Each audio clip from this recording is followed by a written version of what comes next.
brutally honest. Ain't nothing but being brutally honest. Coming at you with another video.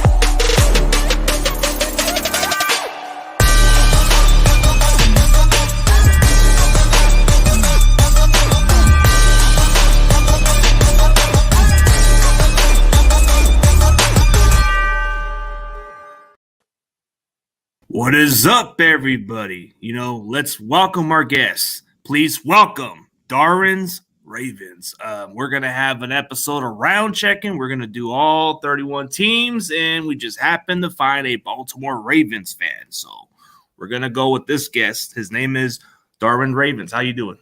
Doing good, Ruthless, man. How you doing? Thanks for having me on, by the way. Oh, anytime, dude. It has to be an honor just to have any other fan base, and especially a guy who just happens to sport a team that beat us in Super Bowl 47. I still got to live with that, but it has to be. That was rough. It was tough. It was tough. I'll admit that. Like, there were some missed calls here and there. Like, I'll be fair about it. Like, I'm honest. But the lights off was kind of weird. That's what I got to say.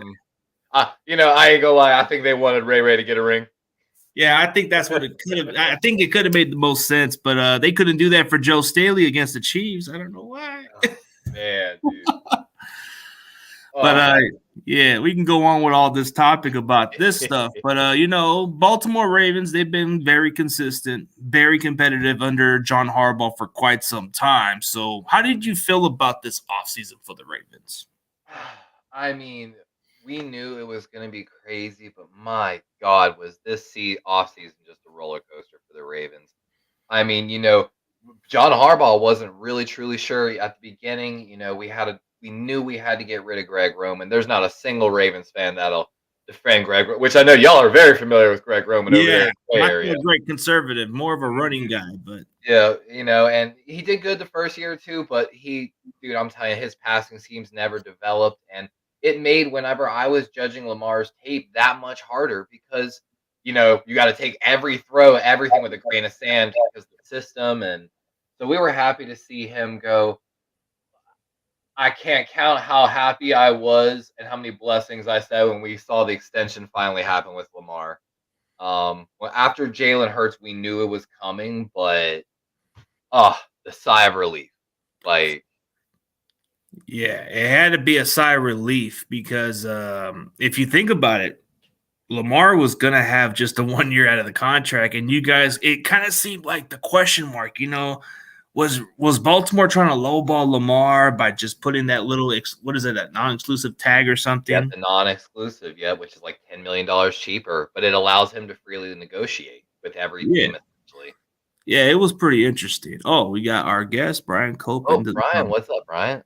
What's going on? But when you look at it this way, man, Lamar has proven when he's healthy on the field, he's a difference maker. But last year, didn't play as a full season. So you had your other quarterback, Tyler Huntley, and I don't know who the other quarterback was, but you had another third string Anthony Brown. Anthony Brown. He had a little bit of it was up and down. But yeah, Lamar played out of his mind first 3 games, and then it dropped off. But, that's when Rashad Bateman started missing time. The first game, they game planned for Duvernay pretty well. And then after that, it just seemed like he got lost. And then after that, kind of other than Mark Andrews running deep crossers, Baltimore had no one. So again, it made it so hard to judge Lamar because it's like the system's screwed.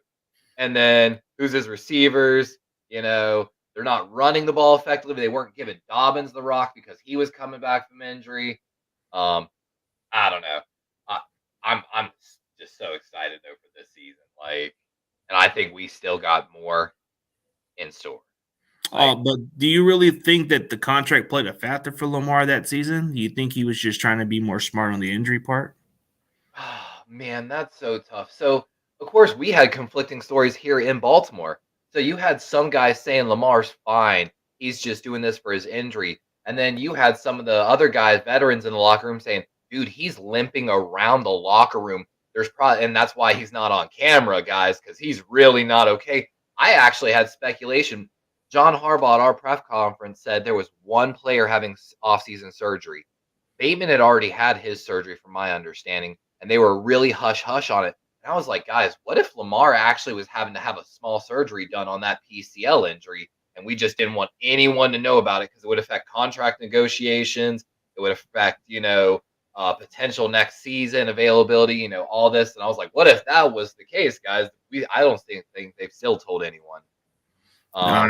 Some organizations try to keep it top secret sometimes. And that's how, Baltimore's usually pretty good with that. But I think with Lamar, I was honestly telling fans in my channel, guys, I would honestly right now not make the playoffs. I'd rather just shut it down. I'd rather take a better draft pick right now because I know with Huntley we're not going all the way to the Super Bowl, and I don't want to risk Lamar's future with that PCL forcing him back by any means. You know what I mean? With your franchise guy, it'd be like Trey Lance coming back this year. How would you feel if everyone was like, no, he needs to get in there immediately, like preseason, probably, just I don't know. I don't want to rush my franchise guy, especially if I'm trying to sign him to 5 years.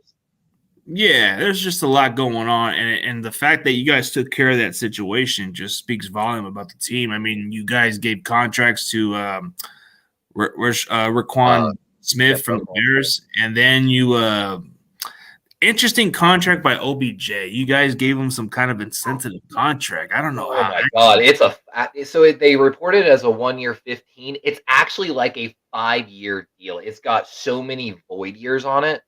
So even if after this year, we still owe OBJ like $11 million, and it's going to hit like at minimum, I think it's going to hit like $10 million next year, and then $3 million the next 3 years after that, no matter what, in void years. So it's basically like, just go get a Super Bowl. Oh, so he technically signed a 5-year deal, but it's just avoided out of the 1 year deal? Yeah, so after this year, it's all voided years. It's all guaranteed money to him. The cap hit for this year is only approximately $3 million. So that's how Baltimore was able to get it done.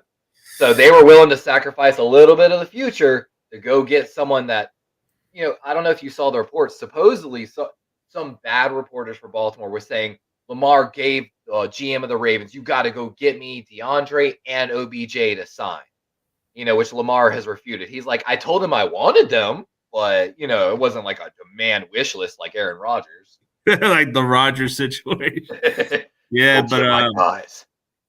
but speaking during this offseason, when it comes down to my team, man, it's like we've been kind of coming up short in those conference championships, but it's kind of weird how we just come up with 3 quarterback injuries, and then it just went to Josh Johnson, then he got hurt, and it's like, despite how I was crying for you. Yeah, despite how I feel about the Eagles, man, they beat the brakes out of us when we were just falling off, man. It was just like a train wreck. Take no disrespect to the Eagles, man. They drafted pretty well in this upcoming. They just crushed it. I hate to say it, but they did. Dude, it broke my heart. Like last year, when I was building my playoff thing, I was like, all right, Niners, Eagles, and then I look at the matchup and I'm like, God, though the Eagles are just. Like, case in point, they got Robert Quinn for nothing as a rotational passer last year for the playoff run for like a 5th round pick. I was like, it's just, they were so deep everywhere. And then they lost some players. And I'm like, okay, maybe there's vulnerabilities on this roster. And then they crushed the draft. But when you look at the Niners, everybody keeps saying why we don't go too big all the time. It's part because we try to save money more. We're not trying to be like the Rams who just spend so big and now they're just getting rid of all their players now. I hate that philosophy, that going in for 2 to 3 year windows. It's something. The void contracts on Odell's deal is really rare. Baltimore does not like to do that stuff, and that's what the Rams were doing. A lot of void. Yeah, they were. They were trying to make sure they got everything financially, but now their window's pretty much closed now because they already got one. So let me ask you, who do you think you're clearing cap for? Who's your guy? Y'all are clearing cap for somebody. Ooh, because McCaffrey's actually restructured the contract, so I'm not sure. I think we're trying to get a deal done with Bosa, so I think the contract can be a bargain when we get a contract with before training camp. But there's been a lot of reports that maybe we might go get an edge rusher. I don't know. Maybe it's just a mystery. Maybe an offensive lineman because maybe we didn't like anybody in the draft as much. That was my mystery when I was watching that draft live with the other guys, and I was watching that board unfold. I'm like, all right, we're at the end of tier 1 tackles. All right, there's plenty of tier 2 tackles on the board. All right, all my tier 2 tackles. All right, San Francisco's got a good shot at a bunch of these tier. Okay, they didn't take any of my tier 3 tackles. Maybe they'll take my guys that I did on my special that are highlighted, priority, undrafted free. And then, they went and got like one guy, but I just, maybe they're just so like Baltimore with their wide receivers, so faithful that they've got the guy on the roster. But it was a little bit of a head scratcher for me. Yeah, well, they really believe in McKivitz. That's why they gave him like a multi-year contract, which is a cheaper deal than what McGlinchey got from the Broncos. I mean, then we just signed this kid, Joey Fisher. Man, this guy is big. Like, dude, he's from Maryland, but this guy is like a mauler, man. Like, comes from a small college like Shepherd. Yeah. He's actually I highlighted Tyson Bagent. He signed with the Chicago Bears. He was his left tackle over there, Shepherd. Don't sleep on those Shepherd guys. Like, yeah. Oh, and speaking of Bryant's guy, he's already talking about the Moody guy, man. I bet you his reaction was he probably jumped off the pool or jumped off some excitement. He was so excited. I was excited for Bryant watching that pick. We talked about, Moody and the Stanford kid a little bit playfully. And, I think seeing the Patriots go after the special teamers in the very next round, we talked about it. The 49ers got information. The information is traded in the draft, just like draft picks are. Who you going for? Who's going for what? And I'm telling you, the Niners organization got wind that the Patriots were looking for special teamers, and that's why they took them in the third.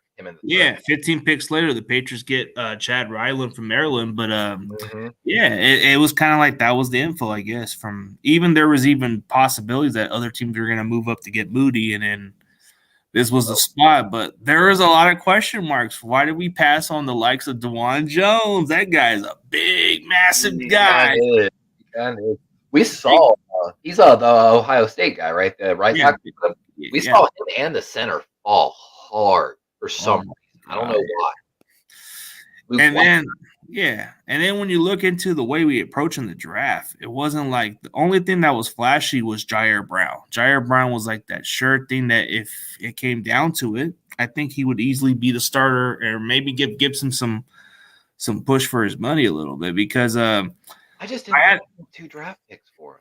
Too was my only issue. I was like, I liked the depth in the draft. I liked the kid. Again, maybe they had information he was about to go, but like, I do like him. Like you said, he's solid. He's going to probably develop into a solid starter, no less of a really good back. Yeah, you know what I really heard about the 40 time is that's what everybody was talking about. Jair Brown is not fast, but on his pro data, he tested 4.57. And you know what that speed and size similarity kind of reminds me of since I kind of did my research? Ed Reed actually ran a 4.57, and he was the same size, and the guy was a ball hawker. The 40 don't tell you everything. Like, it don't tell you everything. The instincts, that's all that matters. But and he's more of a box guy anyway. Like, from my understanding, like, he is really good down in the box, which kind of fits, I think, your other guy you already have. Yeah, but either way, in this NFL, with the way tight ends are used, like, you kind of need guys that can just fly around, cover anybody. And I think he fits that mold. You need somebody who can cover a guy like that. And then when you look into the Ravens draft, there were some intriguing picks. Like going into your guys' first pick, what caught you by surprise on that pick? Oh, the Zay Flowers. I mean, it had been mocked to us a lot. I knew we needed my popular pick was to trade back and somehow get 2 second-round picks because I wanted a wide receiver and corner kind of in those. Again, it was just such a good draft in the way it was falling. My favorite guy, Julius Brents, I think went to the Colts actually. They've got an interesting draft going on over there. But Zay Flowers, I'm not mad. I'm always a little scared of the smaller guys, to be honest with you. But I mean, with Odell and Rashad, it's gonna work, and I'm excited for it. I think he's sure-handed. I think he was probably the second best wide receiver in this draft behind Jackson Smith, Jigba. Yeah. I heard he was moving to draft boards because he was making a lot of big catches. He was a little quick on his routes a little bit. And then you have Bateman, who's like your possession receiver, and then you need to add more weapons. You got OBJ. This should be confidence for Lamar Jackson. Lamar Jackson hasn't had these type of weapons in his entire career. I mean, to be honest, Right. The wide receiver core is I'm drooling, to be honest with you. Like, oh, you guys got this guy in the draft. Oh, you didn't see that? We traded, so we were out of draft picks. We were done with the day. I'm like, and we're going crazy. We're like, yo, Voorhees is still falling. I'd have been comfortable with a 4th rounder and taking a year off, We traded up back into the 7th round, graded as one of the best draft picks in the entire draft among a lot of analysts. So for a 7th round pick, we got a potential Pro Bowl guard. Oh yeah, yeah. I've heard. I've heard really. I went nuts over that pick. Yeah, I've heard good reviews about him because he if not for the injury that he had during his pro day or whatever he had that day, I think he would have easily been a 3rd or a little higher. And he is from the Central Valley too, so he's from Kingsburg. So this kid he tore that knee. He came back the next day and did his bench rep. He came back the next day and he threw up 38 on the bench rep, leading the entire offensive line class in bench. Yeah. That speaks to his character as well. And he was one of the best run blocking guards in the country for 2 years prior. He's a beast. And everybody kept saying we should have drafted him. Like, dude, we got Burford that plays guard. Like, there's some people who don't do their due diligence on what the Niners do. If we really like our guys, we're not going to try to draft them. So if you look at our offensive linemen behind those guys, okay, so we have the dude, we just picked them up from the Giants, and he can play center. John Feliciano, he can play center guard. Versatility is important. We've got a guy like that named McCary on our roster. He plays left tackle, right tackle, left guard, right guard. He plays all across our line. He's our Swiss Army knife, and he's invaluable to us. Yeah. And a lot of people didn't know him, and we signed him just like the guy you're talking about. We signed him to a 3-year deal worth $6 million a year. Nothing for a Swiss Army knife offensive lineman. Great deal. So I'm guessing that's what your guy signed, basically. Yeah. Hey, shout out to the young Montana. I guess he kind of misunderstood. I guess somebody must have accidentally blocked him, or maybe something happened. But everything's all good then. Draft everyone. Oh, welcome guest is Ravens Content Creator. Yeah, this is a Dolphins fan. He's a good dude. Okay. Hey, I was at the Dolphins game when the Dolphins spanked us 2 years ago. I was at that game when the Ravens were decimated by injuries. Good times. Yeah, good times. But Granddad is one of those, he's one of those funny, goofy Dolphin fans in a good way. Funny, goofy guy. I'm actually down here in Florida right now. I live down in Florida. So it makes it even funnier because Lamar's 2 hours away from me. Oh, yeah, from Miami, Florida, yeah. Yeah, there's a guy that just one of the safeties from Illinois went to school 10 minutes away from me. And I think the number 1 running back in ESPN actually is coming from the high school 10 minutes up the road from me. I'm trying to get my sports license, get some NIL money coming in. Yeah, what's up, East Coast Gridiron? What's up, Dante? How's it going? Yeah, welcome in, everybody. Yeah, it's good to see everybody going. But, the Ravens, I think they've got everything they needed. Everybody was questioning the wide receivers because Lamar had one go-to wide receiver, and Mark Andrews was always that offense. So it's everybody expected you guys to run the ball more because that's how you guys were built. You guys were more of a running team. Lamar was a mobile guy, but he would throw the ball if he needed to, but he didn't have enough weapons. You just needed some more extra. I have been screaming what the Niners did with Steve Young is what we need to do with Lamar. Steve Young said it this, I did not develop my passing game till they took my legs away from me, till my coach wouldn't let me run. I love a quarterback that can run and will run, but I'd rather offense not be predicated on him running up the middle. You know what I mean? Especially in this NFL. I'd rather, when you see, everyone's back turns man coverage and you've got a 10-yard clear shot, take it every time. That's on you. I wish that I feel like one of my critiques of Greg Roman's offense is with all the RPO and all these different moves that Lamar's eyes weren't able to get down the field and on like the reads of the linebackers and safeties quick enough. And I feel like it just inhibited him. And I think Todd Monken's offense is going to do nothing but work wonders for him. That's another big thing. I don't know if you heard much about that. Yeah, you guys hired him as your OC. I think he was coming from wasn't he coming from a college team like Georgia? University of Georgia. He ran that national champion offense the past 2 Yeah, years. yeah, He's a Georgia. former Tampa Bay, Cleveland coach. He's got a lot of coaching experience. I would think he's a lot better than what you got from Greg Roman because Greg Roman, all he is unpredictable. Like he's a creative running type of guy, but when it comes to the passing game, forget about it. That's probably why he's been around different teams before he went to the Ravens. If you go back and watch my actual like reaction to the games, I'd be like, okay, great run. All right, yep. All right, we're going left, right. Okay, we're working these guards, and then head scratching run. Really poorly designed passing concept. What the hell was that? Like, and just like our running game would be working, and then he just stopped. Like it drove me absolutely nuts, and I was screaming at John Harbaugh saying, "You got to get this guy out of here!" Like, yeah, but he has like loyalty for his buddies for whatever reason for some people. But and that's something I preach. You got to take accountability for all these bad hires, John Harbaugh. Joe Flacco went through almost more offensive coordinators than Jake Cutler, and that's not talked about. Yeah, the word on the street was like once upon a time ago, Jim Harbaugh was forced to fire Greg Roman, and he refused to. I don't know if that's true, but they wanted to get rid of him. Ooh, that would be explosive. Oh, so were you surprised that Patrick Queen's fifth-year option was not picked up or something, or what? I'm not really surprised by that. So, there's a common belief by NFL GMs that no matter what defense you run, you can't pay 2 off-ball linebackers. You just can't do it. So the problem with Patrick Queen, and I love PQ, please PQ, don't get this twisted. I love you.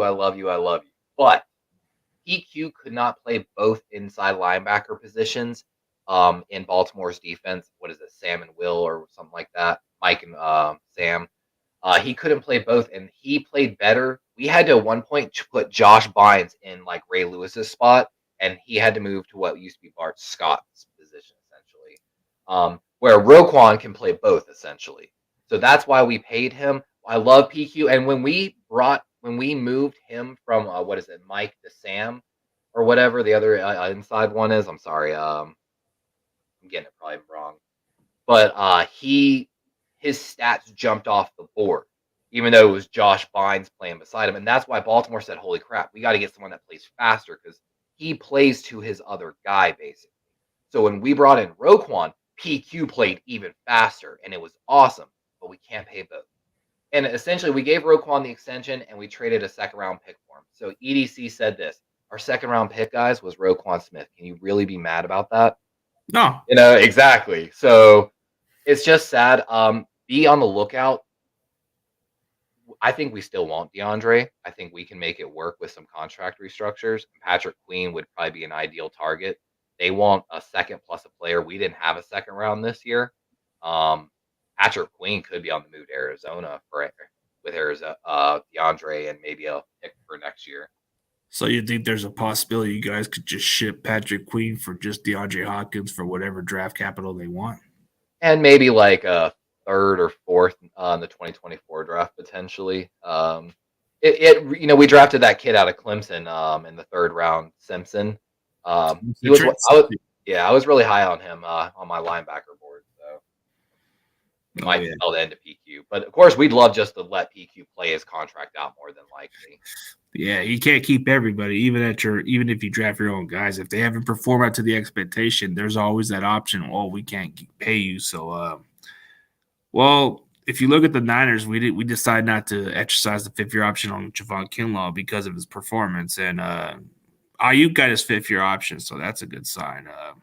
Did you? Ayuk he's improved. I was checking him out because I've heard his name, so I had to do my research on him. A while back, and steadily improving. I was like, man, look at him. He's going to get an AJ Brown similar contract.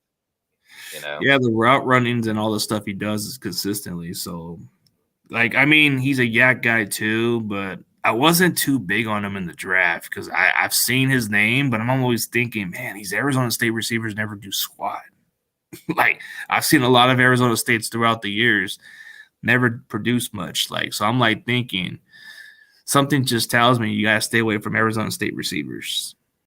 Just for whatever reason. I said if you get an Oklahoma receiver, you'll be all right. If you get somebody like LSU or any of those guys, or even an Ohio State receiver, you'll be all right. But I guess Ayuk's performed way out of the expectation, and he deserves to stick around. But did you ask Ravens Content Creator which is it was his favorite Ravens draft pick was, and which was his least favorite? Oh, let's go by that question. So, what's your favorite draft pick from the Ravens and your least favorite? Like you just said, I mean, my favorite has to be the 7th round pick of Voorhees. Like, I know he's not going to touch the field for a year, but there's been a little bit of question about Zeitler's future at right guard.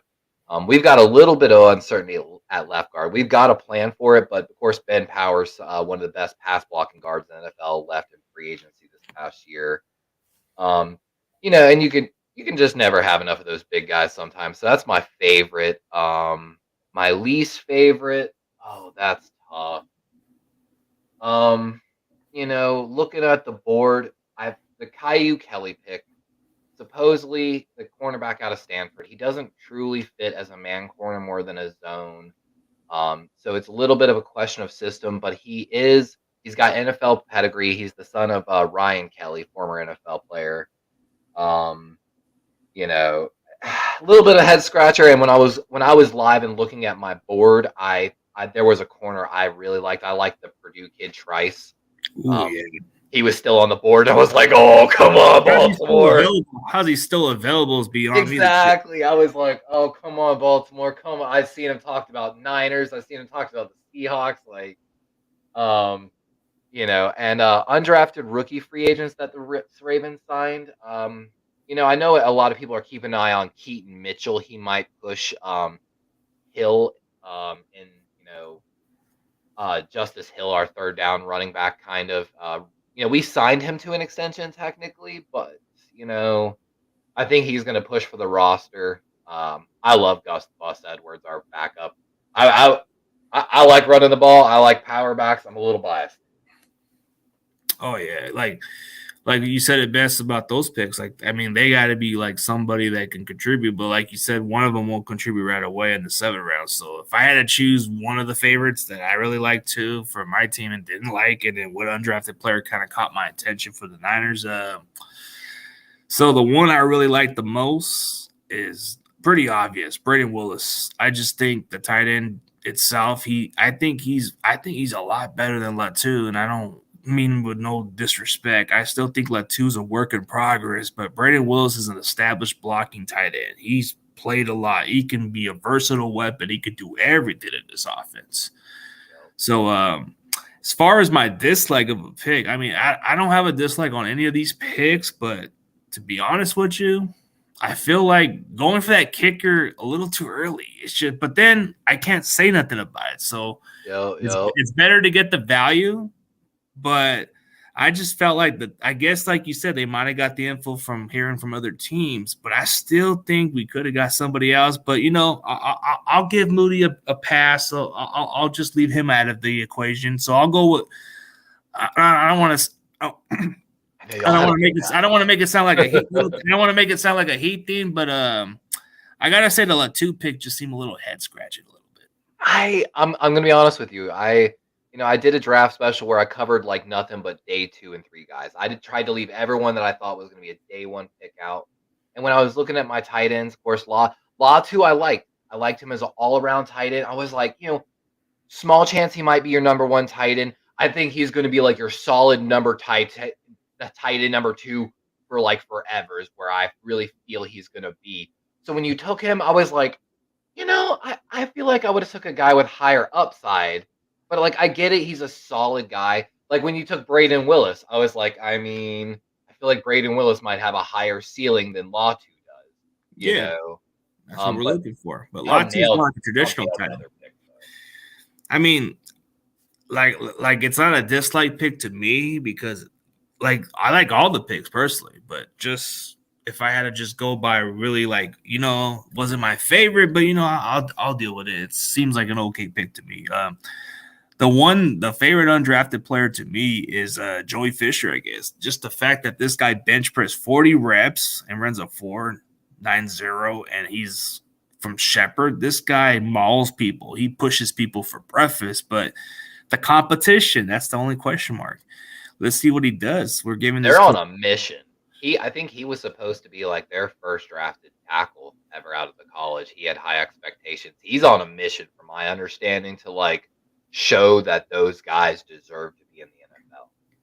Like, I love it. Yeah, and the fact that he was like, what is it, like a little older than most prospects, but I think he's still mature, but the guy's big. Like, what else does he need to do?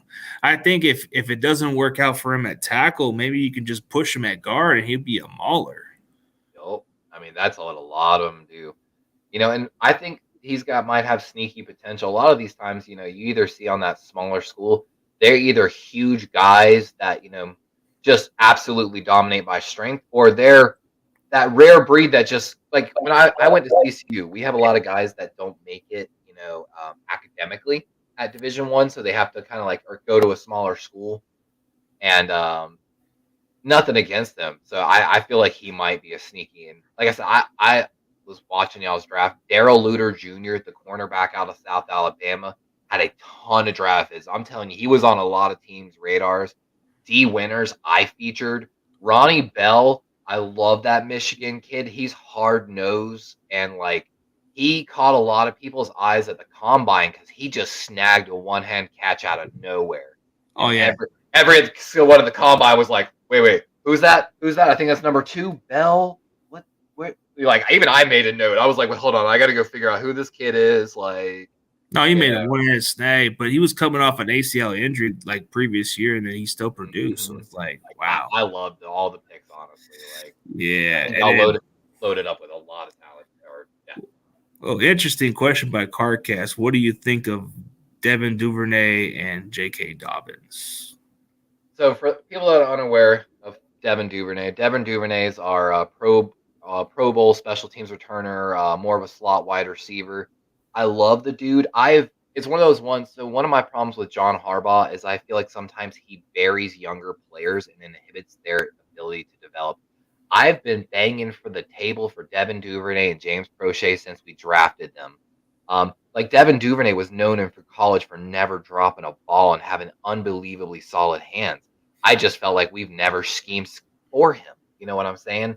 And JK was raring last year to get carries, and John Harbaugh just was playing a little extra safe. Might have created a little bit of tension in the room there. Yeah, he's trying to be cautious with him because he's coming off a serious injury. I guess he doesn't. And we had that. We had JK. We had Justice Hill. I mean, not JK. I'm sorry, Gus Edwards. I mean, shit. We've led under, and Baltimore's. Like, we let what's his name come to y'all? Rasheem Mostert. Oh yeah, Raheem Mostert was a guy that you guys just had as a working out on your practice squad, and he just was taking reps at camp because our running back depth was so set basically.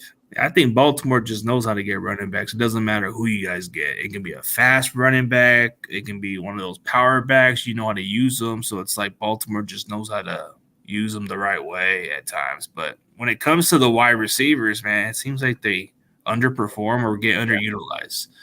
We can't draft wide receivers usually. I'm hoping we're but Mark Andrews is like that go-to guy. So Mark Andrews is like that. We can do tight ends and running backs all day, but the philosophy is don't pay the guys that run the ball. Pay the guys that block for them. Yeah, like they say, no block, no rock. Yeah. Man, what's for dinner? What he said, man, there ain't nothing for dinner. I'll probably have dinner later on tonight. This guy's funny. That's what I'm saying. This guy has some funny, goofy characters. I'm like, oh, crap, what am I making for dinner? Oh, your boy's making fresh from scratch pizza tonight. Oh, fresh scratch pizza. I mean, actually, my first attempt at it. I'm trying to work on making fresh bread myself, so I'm making a fresh pizza tonight and going to the gym. Yeah, I got me some homemade chini Alfredo, like the little sausage with some sausage under it.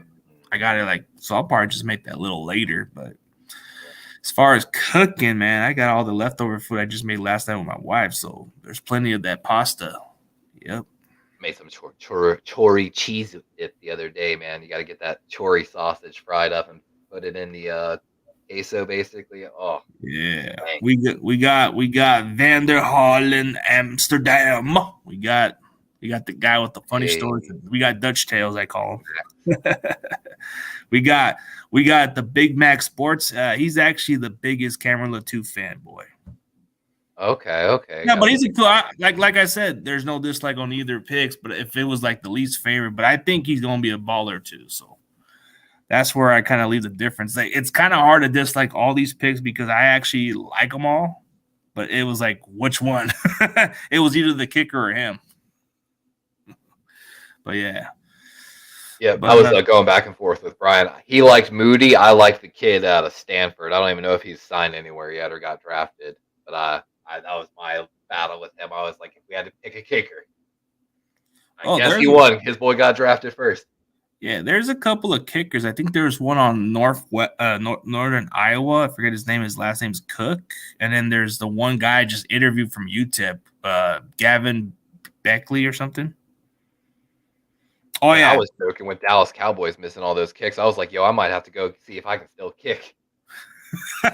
Hey, but I guess Carcast was the biggest Browns fan. Like he was hyping for this guy. He was like pounding the table for this guy. And I said, dude, even on my mock drafts, I even had Jair Brown on one of my mock draft boards, and he was like, "Let's go!" And then he I guess when he found out about us moving that trade, man, he got more happy about it. Oh yeah, see, I guess he's familiar with you. He's that one dude. I guess he's that Dutch guy or something.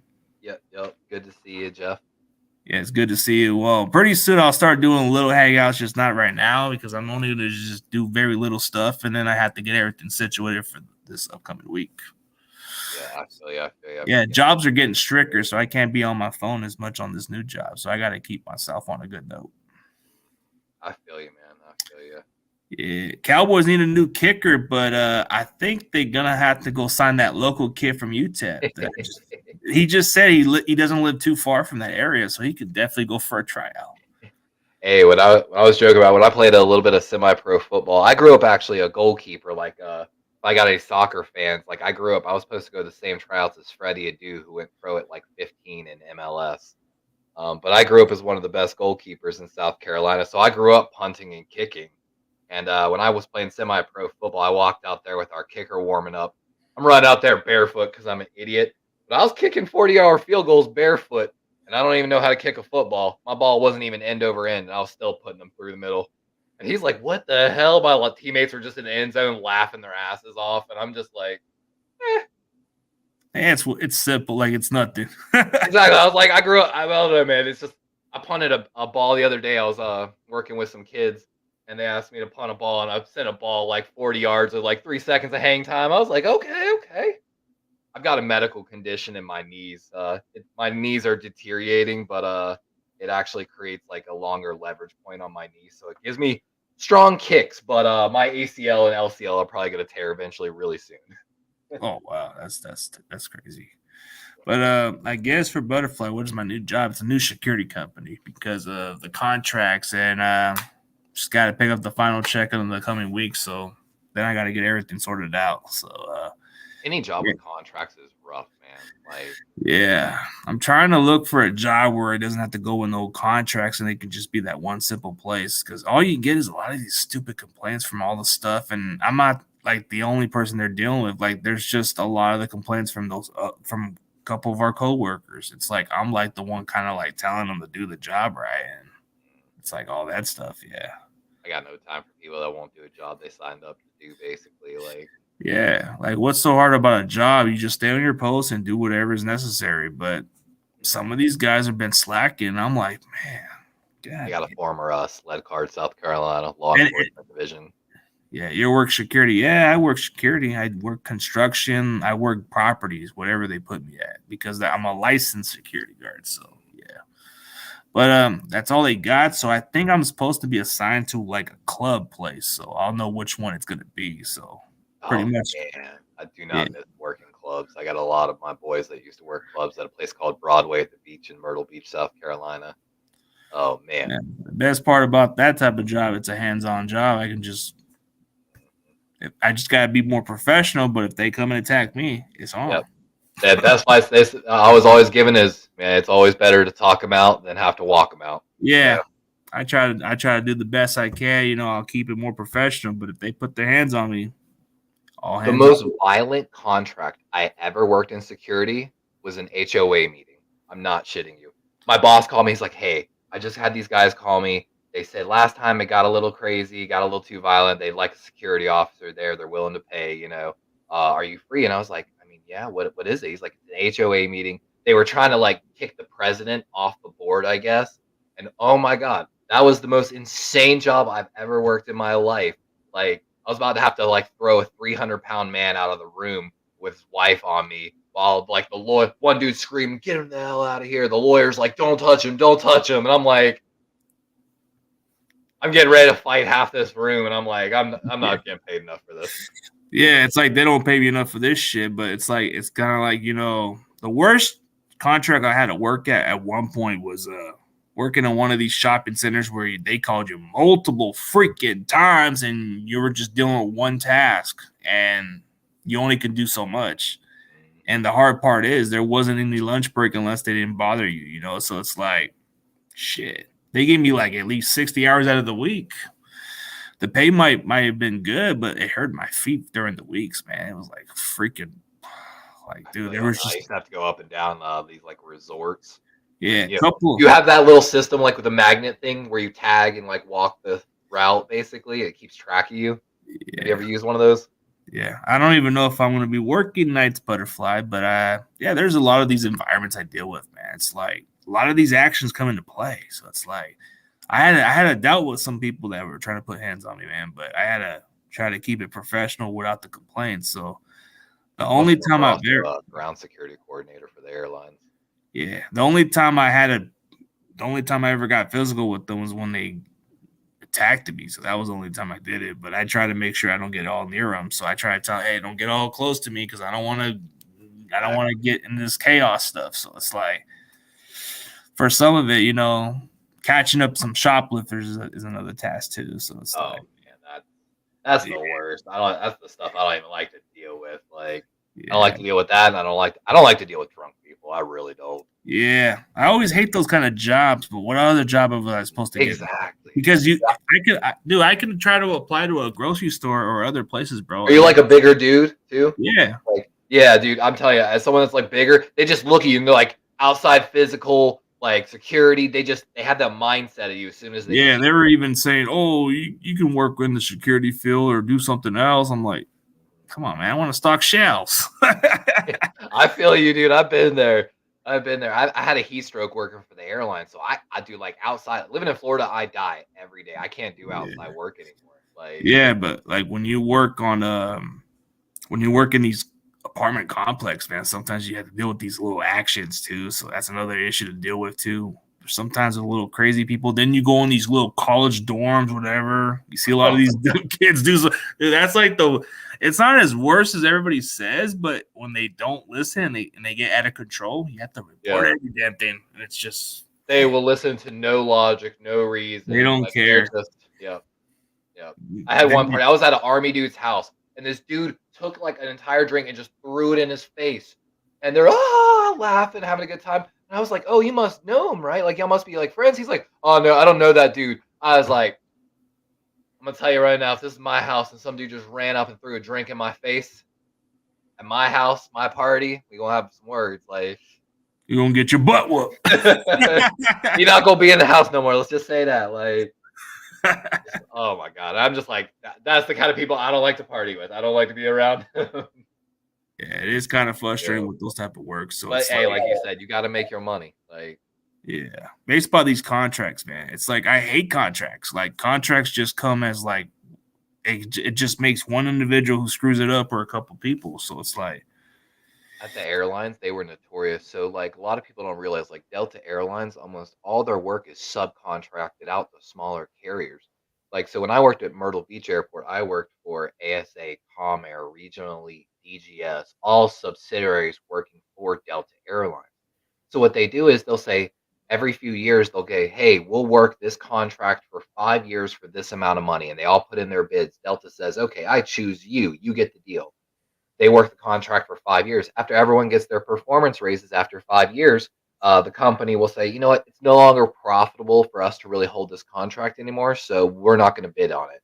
So now the new company comes in and says, hey, if you want to still work for us, for our contract model that we submitted and Delta accepted, we can't pay you what the other company used to pay you. So you need to take a $3 to $5 an hour pay cut. And that shit happens every like 5 to 10 years at a lot of these smaller airports across the US. It's a fucking crime, bro. Like, Yeah. Sometimes when they ask you to take a pay cut, what's the point? like, I mean, a lot of them were doing it to keep their health benefits. Yeah. CG, do you like YouTube? Of course I do. Just I kind of get a little burned out a little bit, but of course I check out contents every now and then. So if I want to check out some article or check out some Niners news or other stuff in general, of course I got to look at YouTube. Yeah, I didn't grow up a YouTube baby, so I was like trying to get harder into YouTube. Well, I got into it I only got into it as watching it as like a person because I didn't know too much about it. So once I started to see some people do YouTubes, I guess I was recorded on a wrestling match in high school, and somebody kind of recorded me pinning the guy the fastest time. But I still can't find that video to this day. So it's like, yeah, rip to that, my guy. I hope you find it one day. I feel that I used to wrestle a little bit. Well, I mean, there's like an old video. Actually, there's a very old video in 2007 or something where I was recorded on a rap video, like a time ago. Okay. It was called I think it was called it's on a rap song named Dino, and it says "Walk with Me," but I'm like that tall guy with the red jersey, like tall dude. So it's like that's like so long time ago. But YouTube was a thing where I kind of just didn't know too much about. And in 2019, I started making my own account, but slowly started to build my content. But I was just more of a subscriber. So I started on Twitch, and then I was like, you know what, YouTube's the future. Moved over, and I've had pretty decent growth on YouTube. I need to be more diligent in my efforts. Yeah, over the years since I started getting into YouTube, I never would have thought I got all these NFL players and all these other guests on my show. So it's always been rewarding, especially the autographs. You know, some of the players that I had on my shows, they signed me autographs. Yeah. Oh, Derek Smith. Sorry. Oh, the one on my back is Derek Smith with that autograph. And then Julian Peterson's on this side. Okay. And then I have one with Dan Buns with the autograph of that game-saving tackle play in the Super Bowl. I got that autograph. I even got some wrestlers signing autographs too on my other channel. I've met Steve Mariucci. Oh, Steve Mariucci, yeah, I heard. Yeah, dude, I met him in Marquette, Michigan. I was like 18 years old, and Delta and Northwest had just merged together, and they sent me to train the Marquette, Michigan station. Oh, yeah, he's from Michigan. Yeah, he's from that. I didn't even recognize him, man. My station manager, who was trying to get me to stay, he was like, "You know who that was, right?" And I was like, "What?" They explained. I was like, "Yo," and dude, I'm telling you, he was so nice. Like, that dude is a legend. Like, he is just a small town kind of guy. Like, I love him. Yeah. Oh, what's up, Moses? I never made it without biting Esmond's owl. This guy. Oh yeah, I would love to come out. Butterfly says, "Are we trying to attend the Ravens game this year?" Man, I would love to come out to the Niner Stadium to see that game. I would love to get everyone. I've told some of the guys that I would love to get like all these Niners content creators somehow. My name's Levi too, so I think it's funny, y'all stadium. Levi. Yeah, but I'm calling out, like, I guess Moses is calling out people who think Sam Darnold's good. He's like, Sam Darnold, I think he's just a backup. I think he has to prove it otherwise. We'll see. Exactly. I've always rooted for the kid. I wanted him to succeed in Carolina, but he didn't in Carolina either. Not the best supporting cast and coaching originally, but that's what everybody's saying. Like, it's kind of like everybody's comparing the Alex Smith situation. Maybe, I don't know. I mean, we don't know what he could be, so it's like I think they've got a lot of incentives in his contract, if I'm not Yeah, mistaken. if he plays more, he'll have like I think a $5.5 million or something like that, a little more. Mhm. So I guess he's kind of taking something to where he bets himself, but he knows he's probably going to be more of a backup at this point. So we'll see what happens. But yeah, for everybody else, man. They'll So I probably get give him a shot in camp just to, like, maybe make sure everyone comes back healthy. Let him take those first few game lumps as the offense gets in rhythm. yeah, for sure. So like we'll see how the season comes up. I might even attend 1 or 2 games out of this year for the Niners. So we'll see. Depends on my job. Depends on the contracts. Depends on whatever goes on. It'd be Because nice if you could get a security job at the stadium somehow. I actually was assigned like a while back. They assigned me working at the Raiders preseason game when they were like in Oakland. So it was like I was at that Packers, what is it, the Raiders and Packers game, patrolling the game. So I was all around staffing, like around there. Saw a couple fights, and all you saw was nothing but Raider fans fighting over a stupid seat and then fighting over the parking spot. Yeah, I was about to say Raider fans get a little crazy. Yeah. But was there any other physical altercation between me and them? No, they stopped messing with me. I wasn't like in the like I was just making sure nothing goes on. So I'm like, man, ain't nobody gonna Buddy, people act big until the big guy shows up usually, and then no one wants to act big no more. Yeah. You said you used to play O-line. I can only imagine you walk up, just, we got a problem here, guys. You No, want we're good. us? He's just talking. Yeah. Hey, yeah. Oh yeah. Thanks, Jeff. Yeah. Got this customized weeks ago. Yeah, I got this customized weeks ago. So actually, wasn't cheap. I met a long time ago too. Ron Hill, the former vice president of NFL operations. He sent me this hat actually. Like, oh, nice. A little too small, but dope as hell. And I actually was always the charter coordinator for the University of Arkansas as well. So I got to meet some of the SC teams that flew in to play the Razorbacks. Fun fact: the head coach never flies in with the team. He always flies in on a private jet by himself. Oh wow! Guess they just keep it separately with everybody else. But yeah, bro, it's been good on these little topics, bro. But we're definitely looking forward to this upcoming season. But hey, man, maybe down the road we'll definitely catch up once again. But thank you for coming on the show. Tell everybody where they can find your social media platform, and let me know whatever day you want, bro. We'll figure out something in the near future.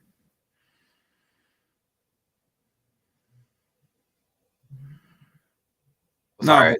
Yeah. I mean, I was gonna say you could just tell everybody where they can find your social media platform, and then definitely down the road we'll definitely catch up again. Yep. Sorry we got so off topic, man. I just enjoyed talking to you. You can find me DarwinsRaven 20 on Twitter and DarwinsRaven on YouTube. We're trying to grow here a little bit.